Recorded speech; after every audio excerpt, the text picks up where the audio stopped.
Your Excellency the President, the church leadership, the Governor, Siaya County, Senator, my colleague, CS Energy, other members of Parliament, the leadership of the County Assembly of Siaya, led by the Speaker and other MCS. Josiaya oye! Josiaya oye! Your Excellency, I have a few remarks to make. First of all, you are teaching us and you have taught us the virtue of being Christians. That at least once a week, you take time out of your schedules as directed by God in the Bible to set aside a day to worship. And this is a virtue that we are picking from you. Secondly, Your Excellency, I want to agree with Honorable Chanda that you can choose your friends, but you cannot choose your neighbor. And Your Excellency, it's even more blessing if that your neighbor becomes your friend. And we are happy that we are not only seeing a neighbor, but we are seeing a neighbor who is a friend of this region. And you are guaranteed the support of this region, Your Excellency, because you have demonstrated to us that you care. You have demonstrated to us that you don't want this region to lag behind. I have worked with you for now well over 1 year, very closely. And I know that your government is a government of inclusivity. What is happening in Siaya and what is going to happen in Siaya and happening in Kisumu and what happening in Migori and Homa Bay is happening in the rest of the country. You gave me the power of the pen, and I know the budget from page 1 to the last page, and I see the projects that are being implemented in this country, including the forgotten areas of northern Kenya, where they are seeing for the first time a 740 kilometers of tarmac road opening up that region.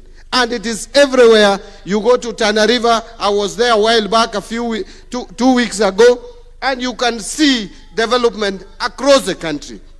Those people who read social media, those people who sit in some corner of the country and talk of one term, as you are doing it, you are going to be rewarded, and rewarded. And that reward will not be to you. It will be a reward for the people of Kenya. And when you finish your presidential term, I am confident you are going to hand over to another president who will be thinking about Kenya and not a particular region or a particular corner of the country. I want to come to a close by also talking about some of the reforms. And I want to agree with the previous speaker who spoke, I think it was Honorable Chieng, who spoke about SHA. When I was asked what my opinion about SHA is, especially the systems, as the person responsible for financial systems in this country, I said that I'm very excited of the revelations that I'm seeing. People who don't have information and details about what Oluga is doing with the Duale in that ministry are the ones who are talking out there. Just by us doing an assessment in 6 counties, Your Excellency, out of 47, there are revelations that for years, hostels in this country, some hostels in this country have been taking money from Kenyans, and yet Kenyans are languishing and suffering without treatment. They have been stealing public funds. Those are stories, negative ones, against the very people who are trying to clean up the mess that has been happening in the health sector. Dr. Luga, soldier on and clean the mess that is in the Ministry of Health. Don't be distracted. I am also not getting distracted to implement e-procurement. EGP is the way to cut on wastages in the government. My plea to the accounting officers: don't listen to your procurement officers because they don't want to let go where they have been stealing public funds. Make sure that you move around and ask your procurement officer to work with the National Treasury to implement this system. This system is going to save us a lot. My team at the National Treasury did not have a weekend. They are making sure that by next week, all state departments, all county governments are ready to do procurement through e-procurement platform. And I will tell you, some people are making noise that the system is not working. But they don't even know how that system works. How can you say it is not working and you don't even know how it works? Only 13 counties have been cleared by a controller of budget. So your counties cannot procure because you have not cleared with the controller of the budget. The ones that have cleared with controller of budget, by next week you should be ready to start procurement. So let us embrace this system. We are not bringing a system that is going to inconvenience you. Any new system must have challenges, but we walk as we move ahead.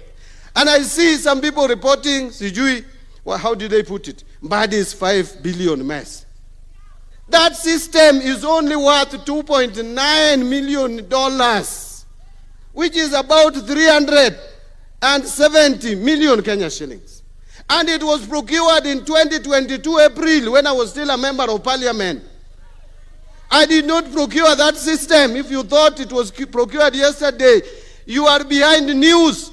It was procured in 2022. I was a member of parliament for Super South, for heaven's sake. All that time, it has just been kept there. What I've done is to make it work. And it is in line with the National Assembly's approval in 2020 through regulations where they said we should go e-procurement. Members of parliament conditioned the executive to go e-procurement.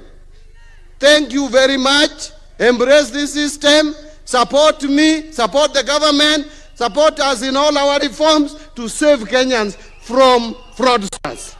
With those many remarks, kauono kawach dholuo, asewacho kisungu madholuo ruenya, anungeni anoru, oruoyo matin, dipo kukwaya weche mathoth, to gimanyisou, kalam majatelo miyowane, to awe maber bomiya tandi ni batha, josiaya kalam wanyotiyo kuomu maber. Ubro neno kochak team projects gini kalam wanyotiyo kuomu maber. With those many remarks,